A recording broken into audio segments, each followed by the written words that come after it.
Tiago 3, do 13 ao 18. Diz assim a palavra bendita do nosso bom Deus.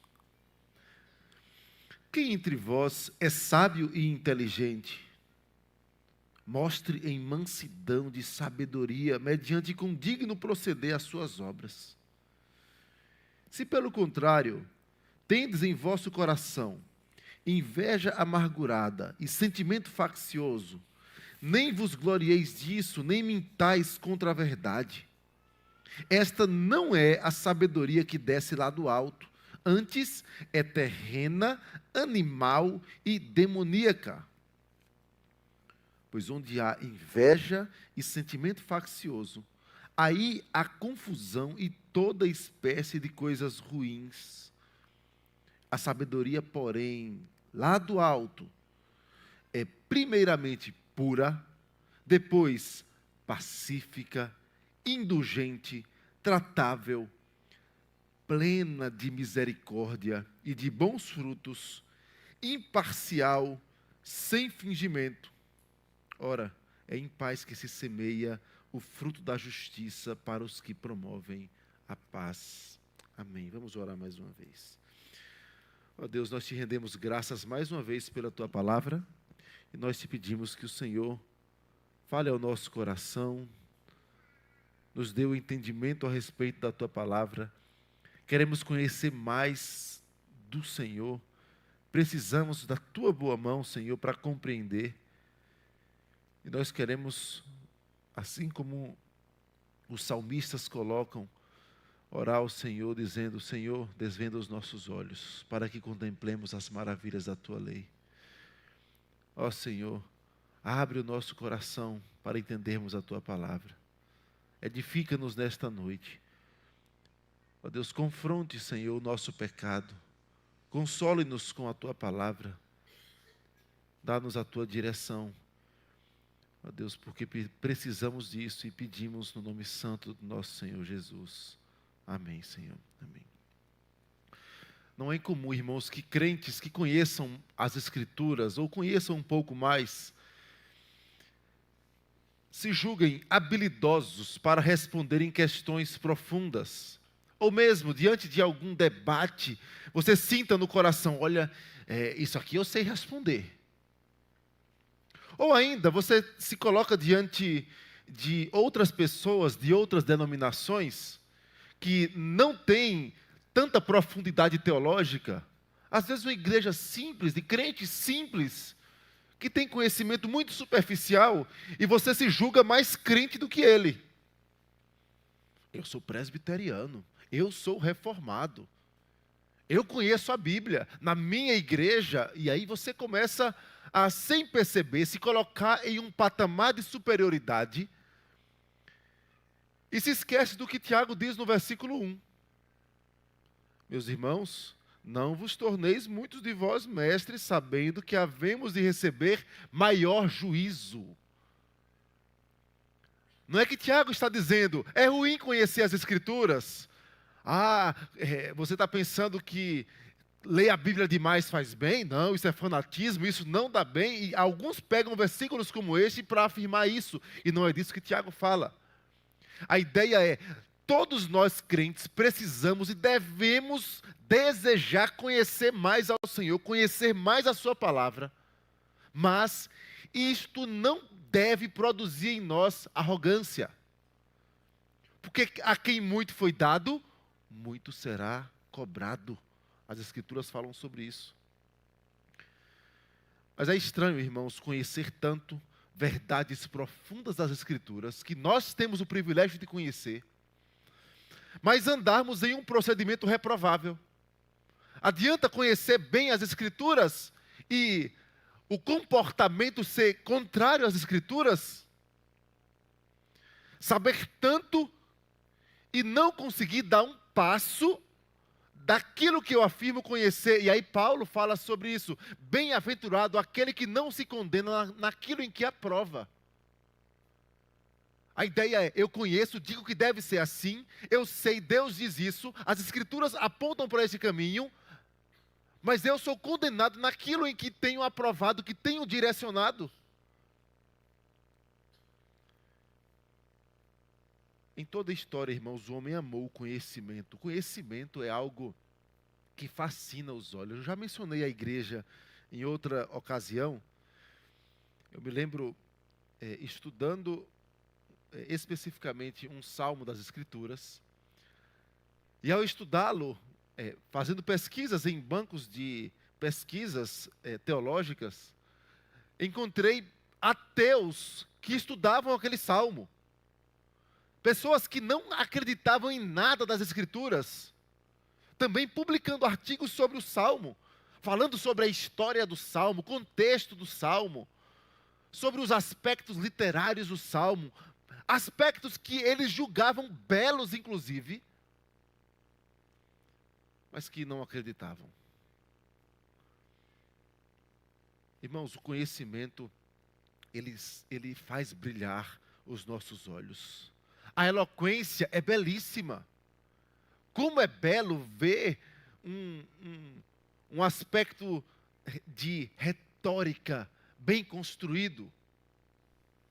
Como é belo ver uma criança, às vezes, também sabendo falar. É bonito, você pega 3 aninhos, já conversa, já articula as palavras. Nós gostamos disso.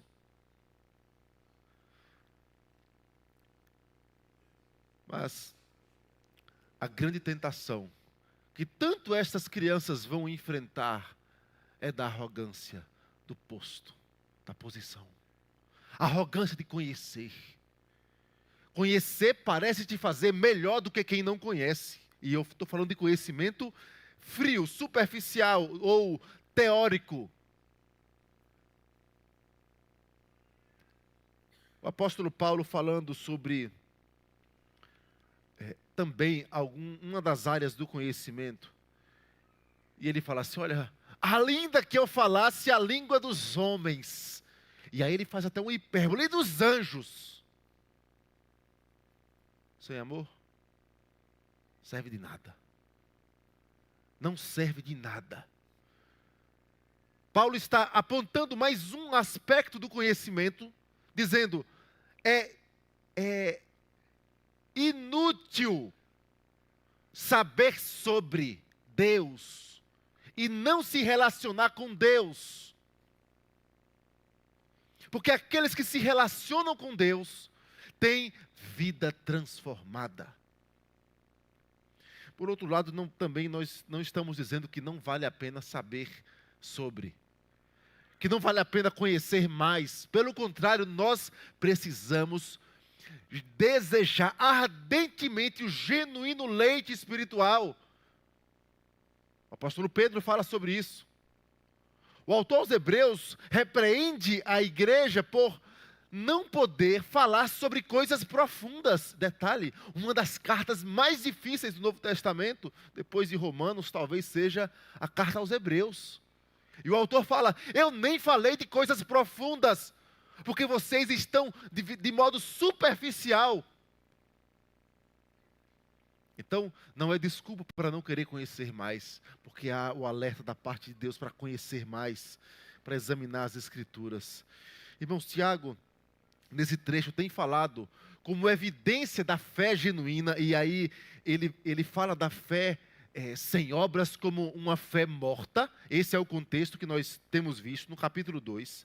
Ele vai falar que uma das evidências da fé genuína manifestada em obras é o controle da língua, nós vimos no último domingo. E aqui agora ele vai mostrar qual é a essência da verdadeira sabedoria. Ou alguns aspectos que podemos destacar. Ele já fez isso no primeiro capítulo, quando ele disse assim, olha, aquele que tem enfrentado lutas, provações e tem pecado contra o Senhor nas provações, precisa buscar do Senhor a verdadeira sabedoria, pois esta vai fazê-lo enfrentar as provações com alegria. E aí nós já vimos esse aspecto da sabedoria, mas ele traz mais ênfase aqui, ele traz de volta o tema sobre a mesa e diz à igreja, igreja, vocês precisam, como igreja de Cristo, como comprados por esse sangue, como aqueles que têm a verdadeira fé, como aqueles que expressam nos seus atos a verdadeira fé, olhar e perceber o que é essa sabedoria, como essa sabedoria se manifesta na vida da igreja. E aí, ele vai trazer alguns aspectos que nós vamos destacar. O primeiro deles, crianças que estão anotando, a verdadeira sabedoria, ela promove mudança de vida. Pode colocar assim, mudança de vida. A verdadeira sabedoria promove mudança de vida. Olha o que ele diz. Quem é sábio e inteligente entre vós? Ou sábio e, talvez uma outra expressão que poderia ser usada, sábio e erudito. A ideia aqui de inteligência é de alguém realmente culto. Alguém que conhece profundamente. Quem é este?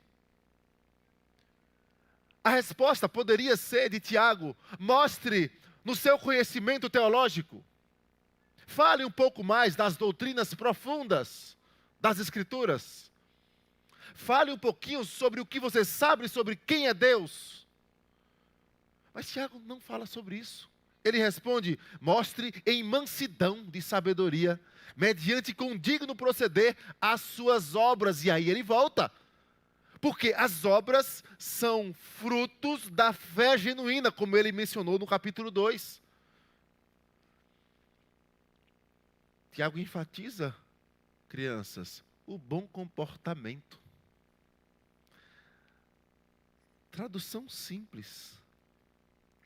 A partir do bom comportamento.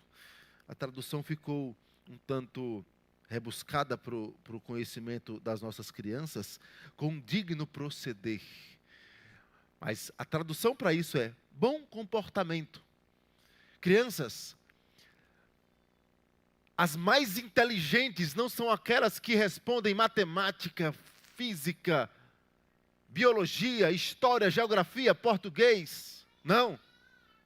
São aquelas que fazem ou que demonstram o bom testemunho do bom perfume de Cristo.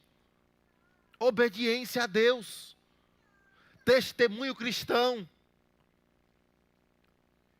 E repito, estudar português, história, geografia, matemática, tudo isso aí que o papai e a mamãe falam com vocês, que a professora ou o professor de vocês falam, é importante e vocês devem fazer. Mas algo mais importante do que isso é o testemunho diante de Deus e dos homens. É viver a verdade de Deus, a obediência aos pais, o amor ao semelhante, o amor à palavra de Deus.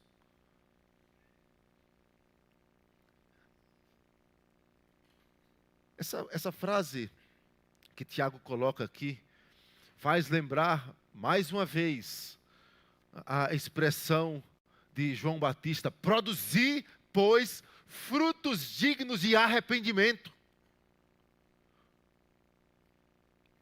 E a menção era para aqueles que conheciam as Escrituras, aqueles que deveriam conduzir Israel ao Messias. O Messias chegou, olhamos para as Escrituras e é Ele, é Cristo, é Jesus. Mas pelo contrário, eles continuavam cheios de si. E diante da sabedoria de Cristo, ainda confrontava e tentava derrubar a Cristo. E antes da revelação plena de Cristo, João Batista já olhava para eles e dizia: produzam frutos dignos. Não adianta conhecer tanto as Escrituras. Era para fazer as duas coisas: conheça as Escrituras, e o conhecimento delas deveria baixá-los a Cristo. A submissão de Cristo, como servos, escravos de Cristo, de dizer: olha, nós éramos mestres em Israel, mas agora chegou o verdadeiro mestre, o supremo mestre, diante de quem nós nos dobramos. Mudança de vida. Pedro traz na mesma direção essa expressão, com digno proceder ou bom comportamento, em uma tradução simples. 1 Pedro 1,15, crianças, textos que o pastor citou. 1 Pedro 1,15, olha o que diz: segundo é santo aquele que vos chamou, tornai-vos santos também vós mesmos, em todo o vosso procedimento. É a mesma expressão que Tiago usa no texto. Pedro faz várias citações na mesma direção.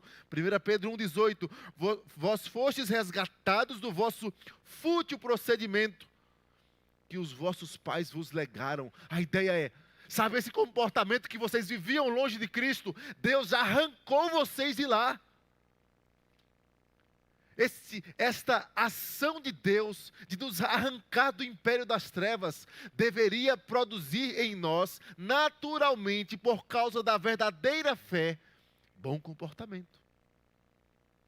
1 Pedro 2,12, ele continua, mesma expressão: mantendo exemplar o vosso procedimento no meio dos gentios, para que, naquilo que falam contra vós outros como de malfeitores, observando-vos em vossas boas obras, glorifiquem a Deus no dia da visitação.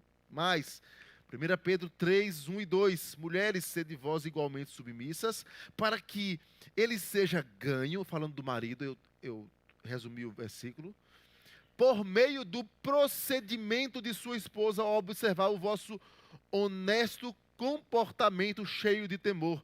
Procedimento e comportamento nesse texto, falando da esposa, fala diretamente da mesma expressão que Tiago usa aqui. Então perceba que quando Tiago vai dizer, mostre mansidão de sabedoria, mediante condigno proceder, ele está falando, mediante a vida de Cristo, em todas as áreas. E aí eu citei esses textos de Pedro, para que você tenha essa noção de como ela é vasta, como as Escrituras tratam o comportamento, não só como uma criança que se assenta e fica quietinha, não é essa a ideia. A ideia é, a vida de Cristo em nós promove mudança em todos os comportamentos, em todas as áreas, todos os relacionamentos. É estranho, imagine você que seu carro está falhando, e aí você não entende nada de mecânica, você chega e descobre, ou por meio de alguém, por meio de um mecânico de confiança, o problema é este aqui. E este problema vai bater o motor do teu carro, sei lá. Isso aqui é por causa disso e daquilo. E aí você diz assim, tá bom, tudo bem. Sem problemas, tem risco, eu vou andar mesmo assim. Como você possui um conhecimento, como esse conhecimento é claro aos teus olhos, e como ele te faz não fazer nada. Eu duvido que alguém em sã consciência receba um diagnóstico de, olha, o carro vai bater o motor, o prejuízo aqui vai ser 10, 15, 20 mil. Ah, tá bom, tudo bem, vamos embora, vamos andar mesmo assim, vou viajar, vou pegar a estrada. Quando mexe no bolso, nós naturalmente mudamos o comportamento. Mas nós estamos falando, irmãos, de coisas mais importantes do que bolso, é da alma. E a repreensão de Tiago é, olha, vocês estão querendo conhecimento, aprendendo tanto, bebendo tanto das Escrituras, tem um privilégio que tantas outras igrejas não têm. Eu já mencionei aqui, em algumas nações como Angola, Guiné-Bissau e outros países da África, é muito comum que os crentes conheçam mais as Escrituras do que os pastores. Não é incomum. Por quê? Porque os pastores conheceram as Escrituras, os pastores mais antigos, em uma geração que não tinha acesso à teologia lá. Pouco conhecimento. Mas foram eles que, com uma disposição dada pelo Senhor, pregaram o Evangelho para eles, para os membros. E esses membros hoje, alguns têm acesso à internet, YouTube. E eles acabam por ter tido acesso a uma educação um pouco melhor do que os seus pais e avós, a conhecer mais do que eles. Mas o que impactava, ou o que impacta o respeito deles, e em uma conversa há um tempo com um dos pastores de lá, ele disse, olha, é que o testemunho deles traz autoridade ao que eles falam, mesmo que seja simples, e mesmo que eu conheça mais profundamente o texto do que ele que está expondo na hora para mim. Porque existe uma autoridade ligada ao testemunho. Ele está levando uma mensagem que vive. De tudo que ele recebeu, aquilo que ele passa é suficiente para alimentar a alma, porque eles veem mudança de vida. Irmãos, é estranho você dizer, eu conheço as Escrituras e eu continuo vivendo do mesmo jeito. Mostre. É interessante que aqui no texto original é um imperativo. Você conhece as Escrituras mesmo? Então mostre. Como? Com a vida. Não é para dar uma aula de escola dominical. Não é para dar... Não é um sermão que eu estou pedindo. Tiago fala, mostre com a vida. Eu li um texto... assisti um vídeo, uma exposição belíssima daquela doutrina. Aquele pastor fez uma exposição belíssima, mas não mudou em nada a tua vida, não serviu de nada. Tem alguma coisa errada com este cristianismo, que não promove mudança de vida, porque a verdadeira sabedoria muda. Ele fala de obras de mansidão. Mostre em mansidão de sabedoria as suas obras. A ideia de Tiago é mostrar que a verdadeira sabedoria vai promover no procedimento do crente mansidão permeando. Deixa eu dar um exemplo para vocês. Abra aí em Gálatas, texto que nós abrimos. Gálatas 6. Nós abrimos em Gálatas 5.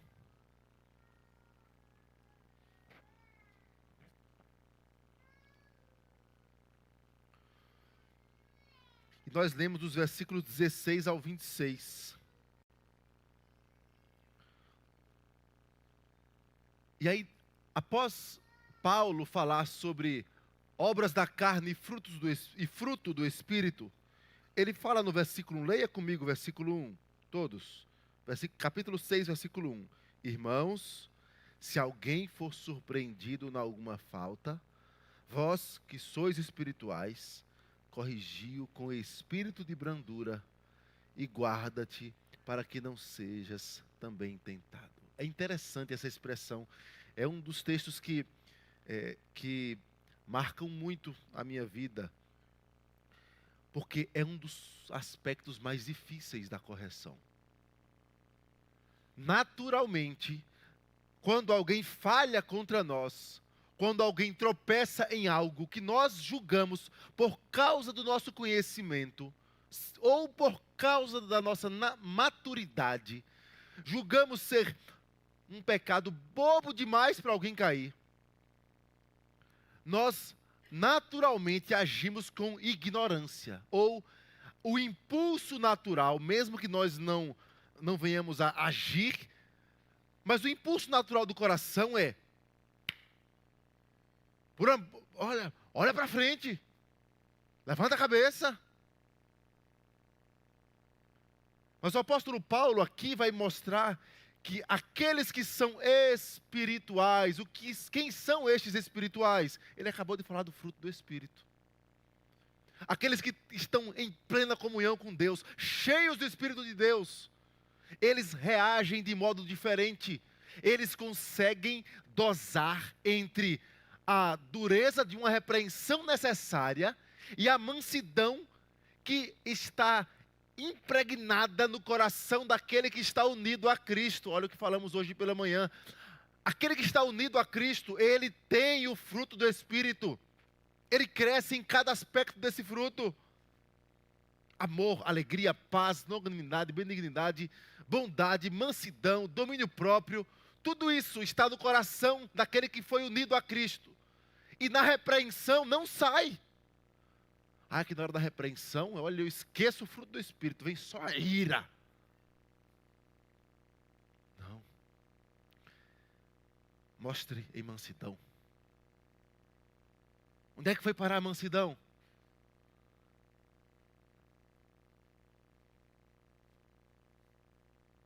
A palavra branda faz o que com furor?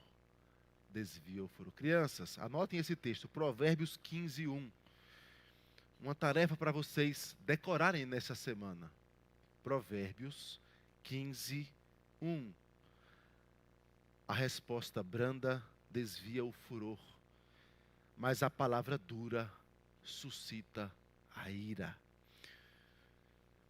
João Calvino, ao comentar esse trecho nosso, ele fala assim: aos olhos de Deus, sábios são somente aqueles que associam esta mansidão com uma conversação honesta.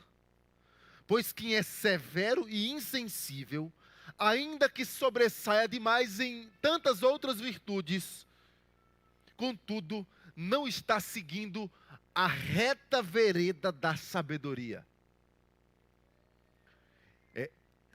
João Calvino vai mostrar o aspecto aqui, trocando, tentando trazer de modo mais simples, é que aqueles que são sábios ou que aparentam sabedoria em tantas outras áreas, se não é manso, ele apenas pensa ser sábio e não é. Se ele não consegue dosar mansidão nas suas atitudes, é porque ele ainda não é sábio. Porque a verdadeira sabedoria promove mudança de vida, bom comportamento, comportamento permeado com mansidão. Irmãos, isso é de nos envergonhar. Todas as vezes que nós estouramos, explodimos, porque a mansidão faz parte da verdadeira sabedoria. É sábio e inteligente? Mudança de vida. A verdadeira sabedoria promove mudança de vida. Segundo aspecto que destacamos, voltando lá para o texto de Tiago, versículo 14, diz assim: se pelo contrário tendes em vosso coração inveja amargurada e sentimento faccioso, nem vos glorieis disso, nem mintais contra a verdade. Esta não é a sabedoria que desce lá do alto, antes é terrena, animal e demoníaca. Pois onde há inveja e sentimento faccioso, aí há confusão e toda espécie de coisas ruins.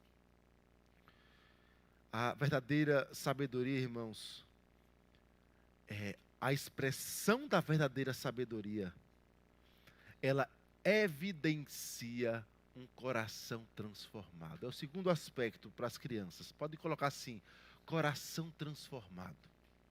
Coração cheio de Cristo. A ideia é que um coração que não é sábio, ele naturalmente brota dele amargura, inveja, ambição, desejo de poder, posição, status, divisionismo, aquele que quer arrebanhar para si. E aí ele vai dizer: olha, sabe qual é o fruto disso? É que vai permanecer confusão ao seu redor. Vai permanecer toda matéria de coisa ruim. Aí eu estou trazendo expressões mais literais do texto grego. Olhe para alguns textos das Escrituras. Romanos 13, 13. Andemos dignamente, como em pleno dia, não em orgias e bebedices, não em impudicícias e dissoluções, não em contendas e ciúmes. Sabe o que é que me assusta nesse texto? É que Você vê pecados que nós, no nosso dia a dia, tratamos como terríveis, profundos, miseráveis. E associados a outros que nós cultivamos e escondemos como se fossem coisa pouca. É só uma briguinha. É um ciúme. Vai estar com ciúme disso. E aí está no meio aqui de orgias e bebedices. 1 Coríntios 3:3. Porquanto havendo entre vós ciúmes e contendas, não é assim que sois carnais e andais segundo o homem? É interessante essa expressão, porque ela vai se ajuntar com a nossa expressão do versículo 15. Essa não é a sabedoria que desce do alto, antes é terrena, animal, demoníaca. Irmãos, nós precisamos guardar o nosso coração. Todos nós. De aspectos, por exemplo, de ciúmes, de posições, de cargos. Nós precisamos aprender e aí ensinar os nossos filhos, sabe a quê, por exemplo? A se alegrar com a alegria do outro. Quer ver um exemplo bem direto disso para as crianças que estão aí em figurinhas da Copa? Olha, aprenda a se alegrar quando o outro pegar uma figurinha melhor do que a sua. Vocês compraram o mesmo pacote, no mesmo lugar, e aí o seu amiguinho pegou uma figurinha lá, uma especial, dourada. E aí você fica triste porque o seu não foi. Cuidado com o seu coração. Porque nessas coisas simples, você pode alimentar no seu coração, criança, algo que no futuro você não vai saber lidar. Com a alegria do seu irmão. E aí, criança, pegue e anote aí textos que o pastor citou nessa direção. Além do nosso texto que fala sobre o ciúme. Lembre lá do que o apóstolo Paulo fala. Alegrai com os que se alegram e chorai com os que choram. Aprenda a se alegrar com os que se alegram. Aprenda a sorrir com o sorriso do outro.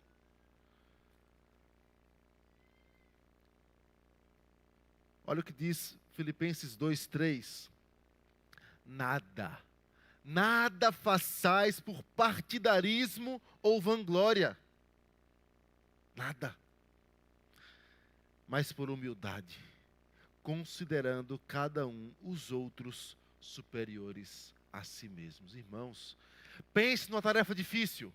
É considerar o semelhante melhor ou superior a si. Olha, mas eu conheço mais a Bíblia do que ele. Eu tenho mais tempo de igreja do que ele. Por que eu vou dar a primazia para ele? Está chegando agora. A questão é, cuidado para que não seja por um motivo egoísta, porque existe sim o cuidado com o neófito. Tem sim, a Bíblia fala sobre isso. Mas, muitas vezes a nossa luta não tem relação com isso. É porque escolheram ele e não me escolheram. E aí, nós precisamos olhar para o nosso coração, pedir, Senhor, sonda o meu coração. O que está por detrás dessa motivação? O último texto, nós já lemos na liturgia, mas eu vou repetir. Gálatas 5:20 fala idolatria, feitiçarias, inimizades, porfia, ciúmes, iras, discórdias, dissensões e facções. Aspectos até bem semelhantes. Quando Paulo trata em grupos, ele fala sobre ciúmes, iras, discórdias, dissensões e facções. Aí ele vai dizer, olha, sabe o que vocês estão fazendo? Vocês estão mentindo. É uma mentira que vocês têm vivido. Vocês têm enganado a vocês mesmos. Porque no coração de vocês tem tudo isso aí. Não minta contra a verdade. É quando ele fala no fim do versículo. E aí há um aspecto que eu quero destacar, é que lutar contra a, a verdade é colocado pelo Senhor como marca daqueles a quem Deus entrega a si. Como assim? Lembre de Romanos 1. A ira de Deus se revela do céu contra toda impiedade e perversão dos homens. E ele vai dizer, porque eles detêm a verdade. Eles pegam a verdade e aprisionam a verdade, escondem a verdade e escolhem a injustiça como caminho. Por isso Deus os entrega às suas paixões. Por isso Deus revela a sua ira sobre os filhos da desobediência. Olha, o que Deus fará com esses supostos sábios? 1 Coríntios 3 fala assim: porquanto havendo entre vós, nós já lemos, ciúmes e contendas, não é assim que sois carnais e andais segundo o homem? Versículo 15, que mencionamos. Esta não é a sabedoria que desce lá do alto, antes é terrena, animal e demoníaca. Olhe para isso. O que Deus fará com isso? O profeta Isaías diz assim, Isaías 29. O Senhor disse: visto que esse povo se aproxima de mim com a sua boca, e com os seus lábios me honra, mas o seu coração, olha o nosso ponto, porque Tiago vai dizer, se pelo contrário, do coração de vocês está brotando a inveja, a amargura, ciúme, dissensão, isso não é sabedoria que vem de Deus. E aí volte para Isaías. Visto que esse povo se aproxima de mim, com sua boca e com seus lábios me honra, mas o seu coração está longe de mim, e o seu temor para comigo consiste só em mandamentos de homens, que maquinalmente aprendeu. Continuarei a fazer obra maravilhosa no meio desse povo. Sim, obra maravilhosa e um portento, de maneira que a sabedoria dos seus lábios perecerá, e a prudência dos seus prudentes se esconderá. E aí Paulo complementa nessa direção, falando aos coríntios, porque está escrito, citando esse texto: destruirei a sabedoria dos sábios e aniquilarei a inteligência dos instruídos. Onde está o sábio? Onde o escriba? Onde o inquiridor desse século? Porventura, não tornou Deus louca a sabedoria do mundo? Visto como, na sabedoria de Deus, o mundo não o conheceu por sua própria sabedoria, aprove a Deus a salvar os que creem pela loucura da pregação. Porque tanto os judeus pedem sinais, como os gregos buscam sabedoria, mas nós pregamos a Cristo crucificado, escândalo para os judeus, loucura para os gentios, mas para os que foram chamados, tanto judeus como gregos, pregamos a Cristo, poder de Deus e sabedoria de Deus, porque a loucura de Deus é mais sábia do que os homens, e a fraqueza de Deus é mais forte do que os homens. Há uma promessa de peso da mão de Deus sobre aqueles que se julgam sábios, mas que na verdade amam a injustiça, cultivam a injustiça no coração, não lutam, não negam a si mesmos para seguir após Cristo. Não espere Deus pesar a mão sobre sua vida para buscar bom comportamento, cheio de mansidão e de sabedoria. Não espere Deus pesar a mão para você lançar fora o ciúme, ira, contenda, malícia, divisionismo. Não espere isso.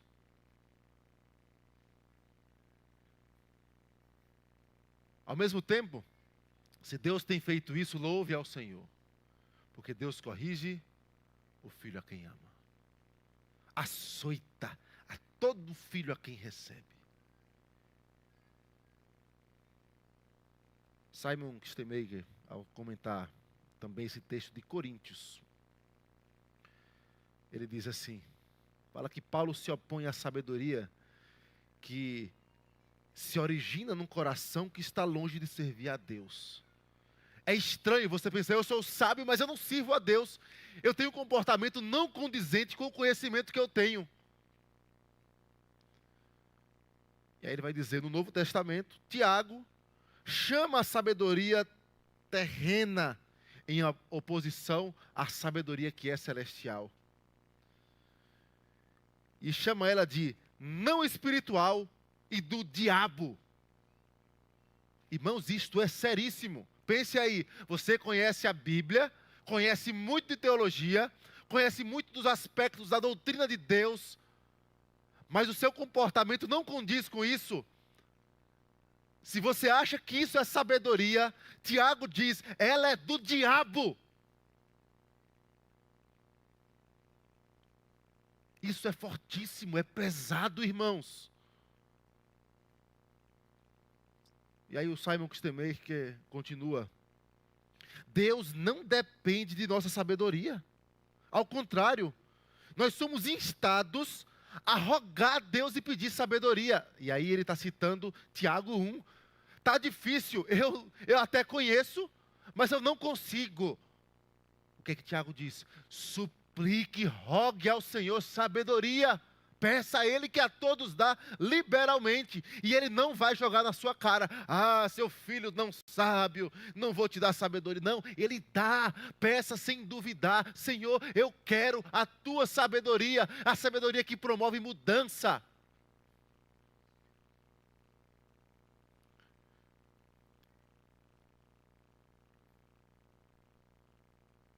O Simon Kistemaker conclui, diz, citando o Gordon Fee, um outro teólogo, e diz, olha, o Gordon Fee observa com propriedade. Contudo, é na loucura de nossas maquinações humanas que imaginamos poder ludibriar Deus, ou que nos faz pensar que Deus deve ser tão esperto quanto nós. Porque a gente conhece as Escrituras, conhece muitos aspectos tão difíceis, que um irmão, servo de Cristo, de uma cidade que não tem acesso à internet, ele não tem livro, mas ele tem a Bíblia, ele não sabe ler direito, mas ele lê um pouco, o que ele consegue compreender, o Espírito Santo trabalha em seu coração, e ele aprende a amar mais ao Senhor, amar mais o culto ao Senhor, amar mais o seu próximo, a não se apegar aos bens financeiros, a tratar bem a esposa, tratar bem o marido, tratar bem os filhos, tratar bem os pais, a ser um melhor patrão, a ser um melhor empregado. Conhecendo isso aqui,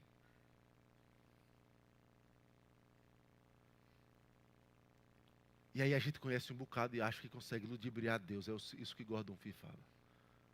Acha que Deus está impressionado. Deus se impressionou porque o pastor estudou e conhece um bocado. Deus não se impressiona. Meus irmãos, Deus é a sabedoria em pessoa.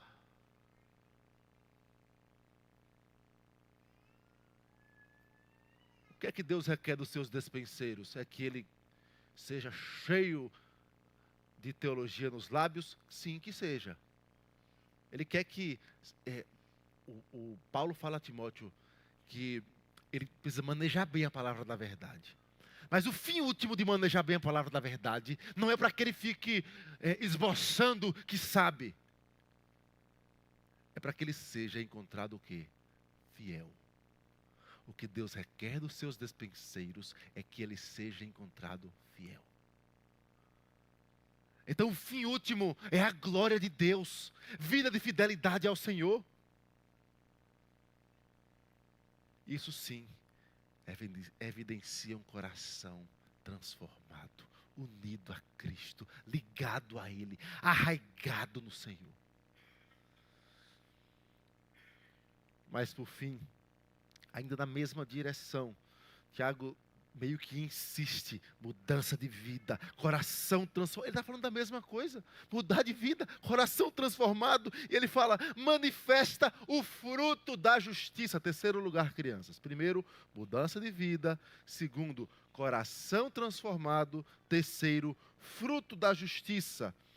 Veja versículos 17 e 18, o que ele diz, a sabedoria, porém, lá do alto é. Primeiro ele diz, olha, essa sabedoria que faz você conhecer tanto, mas você vive com equívocos, com vida não transformada, com coração cheio de pecados. Essa não é do alto. Sabe qual é a do alto? A do alto é primeiramente pura.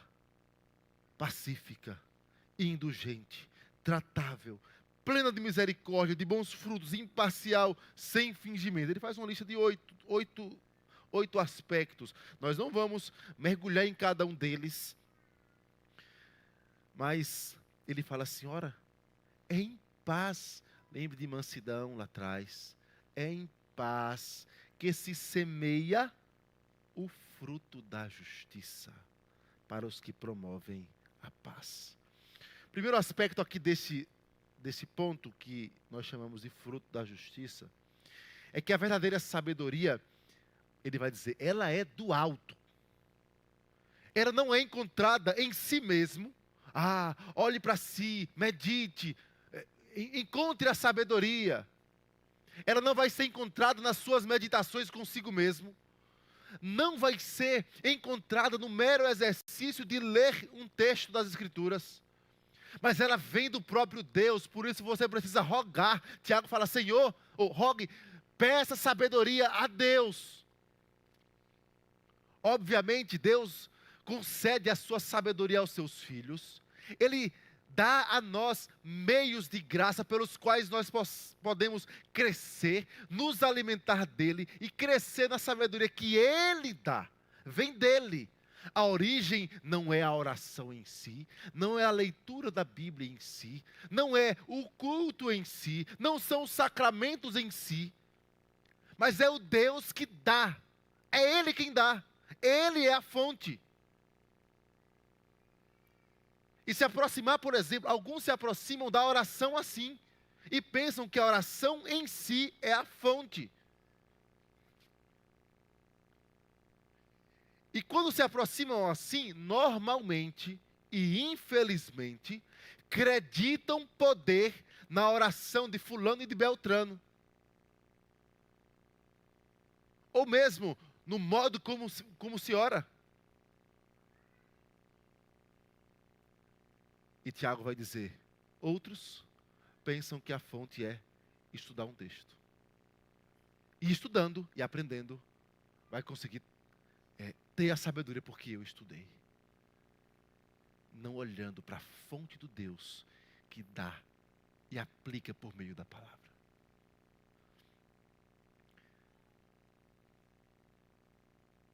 A lista, ele vai dizer, eu vou apenas citar ou especificar algumas. Ele fala de pureza, santidade. Ela é pacífica, lembre da mansidão. Indulgente.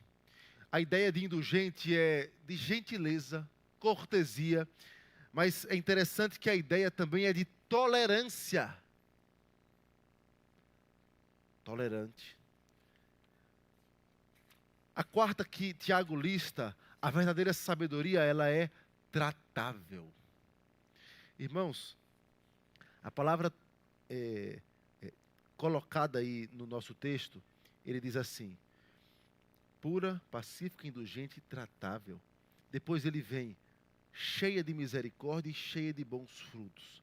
Mas quando ele fala de tratável, é interessante que ele menciona como a ideia de, é um coração que é ensinável. Ou, olhe para esse ponto, disposto a ceder. Irmãos, ceder quando se está na razão, principalmente, dá trabalho. Mas a ideia é um coração disposto a ceder para o próximo. Ser da vez. Crianças, põe aí uma aplicação. Precisamos aprender a dar a vez para o nosso irmão, para o nosso colega. Nós queremos ser os primeiros. Nós queremos estar na frente, queremos ser honrados. Mas lembre-se do que Jesus disse, o apóstolo Paulo fala e Lucas registra lá em Atos. Mais bem-aventurado é dar do que receber. O apóstolo Paulo fala assim também, considere, nós lemos, cada um o outro superior a si mesmo. Ceda, aprenda a dar a vez. Ela fala de cheia de misericórdia. Irmãos, não tem como falar de cheia de misericórdia e não falar sobre aliança. Porque misericórdia na Bíblia é um item, e se é que podemos entender como item, mero item, mas é um conceito tão profundo, porque fala de um Deus que é cheio de misericórdia e que agiu com a sua imensa misericórdia, dando-nos salvação e enviando Cristo, expressão máxima da sua misericórdia. E o que é que Deus vai mostrar aqui por meio de Tiago? É que aquele que é verdadeiramente sábio, repito, não é alguém que necessariamente conhece o texto frio, mas é alguém que expressa o fruto da justiça, que tem um dos aspectos de ele expressa a misericórdia que recebeu do Pai. Lembre da parábola do credor incompassivo. Recebeu um perdão de uma dívida impagável e foi cobrar uma dívida minúscula com o seu semelhante, sem misericórdia. Mande-o para a prisão. Ela é cheia de misericórdia, cheia de bons frutos, imparcial, sem fingimento. Ah, é o fruto da justiça. Ora, em paz que se semeia o fruto da justiça para os que promovem a paz. Não é sem mansidão. É interessante, e a gente caminha para o fim, que essa ideia de fruto da justiça, Tiago extrai já das Escrituras. E como palavra de Deus, ele é inspirado pelo Senhor para enfatizar esse conceito. Lá em Amós capítulo 6, o Senhor denuncia o pecado do seu povo e vai usar a seguinte expressão: vocês têm tornado o juízo em veneno, e a justiça, ou o fruto da justiça, e lá na tradução está em alosna, em coisa amarga. A ideia é, o fruto da justiça é doce. Mas um coração amargurado, distante do Senhor, cheio de si, na verdade, ao invés de promover o fruto da justiça, ele expressa a amargura. Paulo então vai falar também lá aos Filipenses que Deus pode produzir fruto da justiça por meio daqueles que foram justificados pelo Senhor. Olha o que o texto diz, Filipenses 1. E também faço essa oração, que o vosso amor aumente mais e mais, em pleno conhecimento e toda percepção. Aí você pensa, olha, pleno conhecimento, para aprovardes as coisas excelentes, e serdes sinceros, inculpáveis para o dia de Cristo, cheios do fruto de justiça, o qual é mediante Cristo, para a glória e louvor de Deus. Olha o detalhe, irmãos. A questão é impossível você produzir fruto de justiça se você não estiver arraigado em Cristo. Toda árvore que, estando em mim, produz o quê? Bom fruto. Porque sem mim, nada podeis fazer. Nada, absolutamente nada. O autor aos Hebreus também cita a correção da parte de Deus como instrumento para a produção de fruto de justiça. Olha o que ele diz, Hebreus 12, 11. Toda disciplina com efeito no momento não parece ser motivo de alegria, mas de tristeza. Ao depois, entretanto, produz fruto pacífico aos que têm sido por ela exercitados, fruto de justiça. Deus está te repreendendo, Deus está puxando sua orelha hoje. Lembre-se, é bênção da parte de Deus para que você, pela sua vida em Cristo, produza fruto de justiça.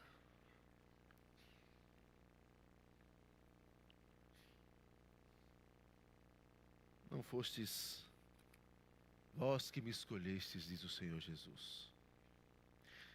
Não foste vós que me escolhestes a mim.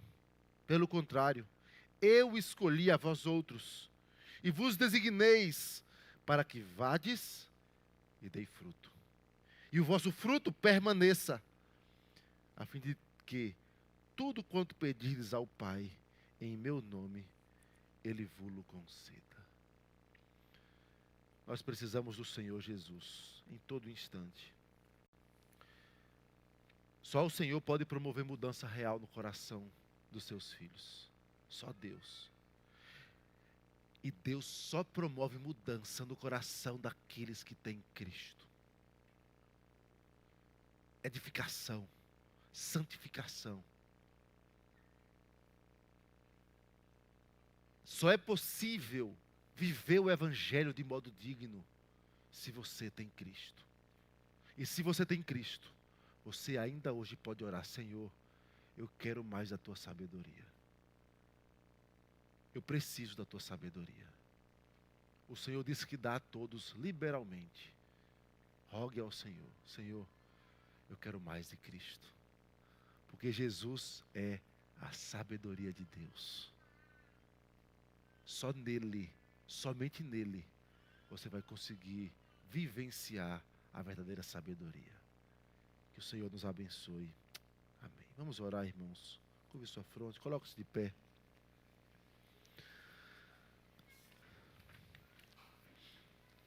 Santo e eterno Deus, nós estamos diante do Senhor e nós suplicamos a Ti, Pai, que o Senhor, por misericórdia, aplique esta palavra em nosso coração.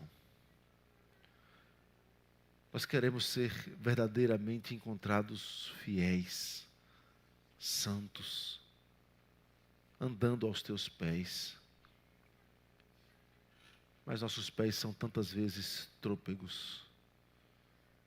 Nós mancamos, nós tropeçamos, seja no falar, seja no agir, seja nas expressões mais internas do coração que não dão para sondar, como a cobiça, como o ciúme, como a inveja, que às vezes não externamos nos atos, mas estão lá brotando, nos impulsionando, e nós precisamos da Tua misericórdia, Senhor. Queremos crescer no conhecimento do Senhor. Queremos conhecer mais a Tua palavra. Queremos conhecer doutrinas profundas, tão belas, que enchem a nossa alma de alegria. Mas queremos que o conhecimento destes aspectos tão profundos, como disse Tiago, promovam verdadeira mudança em nosso ser. Não queremos conhecer por conhecer, queremos nos relacionar com o Senhor, com intimidade real, com a santidade que o Senhor requer daqueles que se aproximam do Senhor. Mas nós somos frágeis e precisamos do Senhor. E sabemos que se o Senhor mover o nosso coração, se o Senhor tocar em nosso coração, se o Senhor mudar nossas disposições, o Senhor é poderoso para isso, Pai. Se o Senhor fizer, nós certamente cresceremos e nós queremos isso. Dá-nos a verdadeira sabedoria. Ajuda-nos, Pai, na nossa fraqueza. Nós queremos manifestar o fruto da justiça, em paz, com mansidão, com pureza. Queremos ser tratáveis, ensináveis, Senhor. Ó Deus, tem misericórdia de mim e dos meus irmãos nesta noite, porque todos nós precisamos da Tua sabedoria. Nós precisamos de Cristo. Queremos mais de Cristo. Em nome de Jesus. Amém, Senhor.